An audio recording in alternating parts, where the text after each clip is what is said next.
आप देखते हैं कि नरोडा पाटिया में 90 से जायद लोगों को कत्ल कर दिया जाता, उसमें मुलजिम को सजा होती है, वो कोर्ट से बेल लेके रिहा होता है और वो बीजेपी के लिए इलेक्शन में काम करता है और कहता है कि मैंने 90 लोगों का कत्ल किया, मुसलमानों का, मुझे लाइफ की सजा दी गई और आज मैं बेल से निकलकर, जेल से निकलकर मैं मोदी जी के लिए वोट का मुतालबा कर रहा हूं।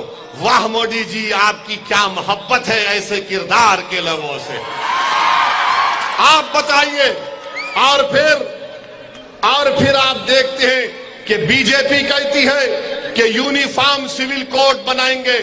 यूनिफॉर्म सिविल कोड गुजरात में अगर बनता है या कानून लाता है, अपने दिल पर हाथ रखकर गोधरा की जनता, गुजरात की जनता से कहना चाह रहा हूं कि अगर गुजरात की विधानसभा में यूनिफॉर्म सिविल कोड, यकसा सिविल कोड का कानून लाया जाएगा तो क्या आप कांग्रेसियों पर भरोसा कर सकते हैं कि उसके खिलाफ बोलेंगे? क्या आप यकीन कर सकते हैं कि कांग्रेस उसके खिलाफ बोलेगी? पूछो कांग्रेसियों से कि गुजरात में यकसा सिविल कोड के ऊपर तुम्हारा क्या राय है, तो कुछ नहीं बोलेंगे, कुछ नहीं बोलेंगे। हां, अगर यहां से मजलिस इत्तेहादुल मुस्लिमीन का हमारा मुफ्ती हसन शब्बीर कामयाब होगा तो यकसा सिविल कोड का कानून अगर लाया जाएगा, हमारे कानून में मदाखलत होगी तो कम से कम एक दीवाना खड़ा होगा मुफ्ती और कहेगा कि तुम्हारे कानून को नहीं मानते। जिस तरह मेरा एमपी ओवैसी पार्लियामेंट में CAA के कानून को फाड़ दिया, मैं इस कानून को फाड़ता हूं, UCC के कानून को।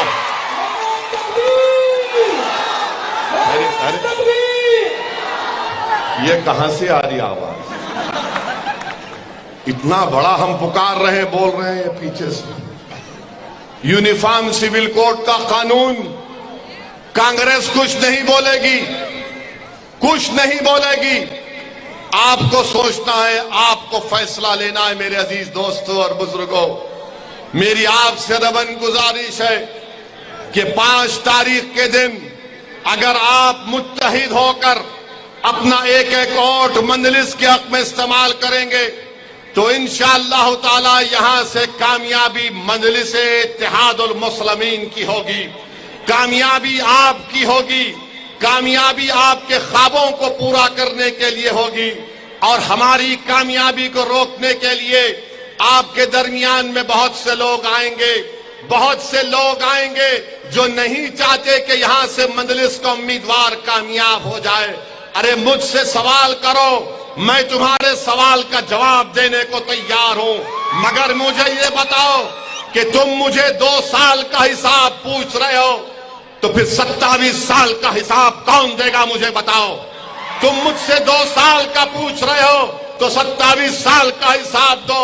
अगर 27 साल से भाजपा गुजरात में जीत रही है तो इसका जिम्मेदार कांग्रेस पार्टी है, कांग्रेस के नाहल लीडर्स हैं, इसके जिम्मेदार कांग्रेस है कि 27 साल से भाजपा और नरेंद्र मोदी उनको रोज चाय पिला पिला कर उनको मना लिए हैं। मोदी जी कांग्रेसियों को चाय जब देते हैं उसमें चाय नहीं होती, मलाई और दूध ज्यादा होता है। 27 साल से कांग्रेस जीत रही है और इल्जाम हम पर लगाते हैं।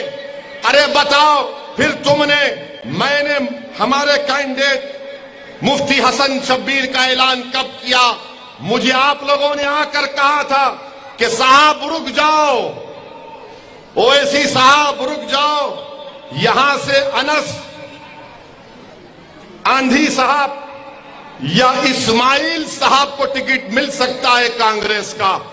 मैं तैयार था, अगर इन दोनों में से किसी को मिलता तो मैं कैंडिडेट नहीं खड़ा करता था। तुम टिकट ला लेते, मैं रुका रहा। चलो, मेरे लोगों ने कहा कि ओवैसी साहब अगर अनस को मिलेगा, अनस आंधी साहब को, इस्माइल साहब को, तो आप कैंडिडेट नहीं देना। बावजूद इसके कि मैं कांग्रेस से सख्त नफरत करता हूं, बावजूद इसके कि कांग्रेस जिम्मेदार है बाबरी मस्जिद की शहादत की, बावजूद इसके कि कांग्रेस जिम्मेदार है 69 के फसाद की। अरे अगर आज इस देश में दलित, आदिवासी, मुसलमान कस्बापुरसी की आलम में, तो सबसे बड़ी जिम्मेदारी कांग्रेस पर आयद होती है। मगर आपने कहा था कि ठहरिए ठहरिए, रुके रहिए। अनस साहब कोशिश कर रहे हैं, इस्माइल साहब कोशिश कर रहे हैं। मैं अनस साहब को, इस्माइल साहब को खुलकर कह रहा हूं, आप आओ इस प्लेटफॉर्म पर, मैं आपको मेरे कंधे पर बिठाने तैयार हूं।